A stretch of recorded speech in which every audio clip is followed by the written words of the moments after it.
శైలు, అబ్బా నువ్వు చాలా గ్రేట్ అక్క. మరి ఇంత సినిమాటికా? విషయం చెప్పు. అయినా నాకు ఫోన్ చేయడానికి ఎంత ధైర్యమే నీకు?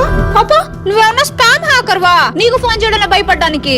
ముందెళ్ళి నీ ఇల్లు మొత్తం చూడు, నీ చెల్లి ఇంట్లో ఉండదు. హా, అవును, ఇంట్లో లేదని నాకు తెలుసు. ఏంటక్క ఆ మాత్రం గెస్ చేయలేవా నేను నెక్స్ట్ మాట ఏం చెప్పబోతున్నాను అని?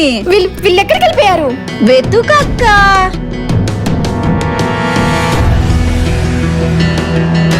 ఆఫీసర్ ఎక్కడున్నారు? హా మేడం. నా చెల్లి మీ చెల్లి? ఏం లేదు, నా చెల్లి ఎక్కడుంది? ఏం చేసావు నా చెల్లిని? ఏంటక్క సడన్ గా నీ చెల్లి మీద ఇంత ప్రేమ పుట్టుకొచ్చింది? పగను పక్కన పెట్టేశావా లేక నీ ప్రేమను పక్కన పెట్టేశావా? ఛీ, దీని దగ్గర కూడా మాట్లాడించుకోవాల్సి వస్తుంది. ఎక్కడికి వెళ్ళావే? బిస్కెట్స్ కోసం వెళ్ళానక్క. చివా, భయపడ్డావా అక్క?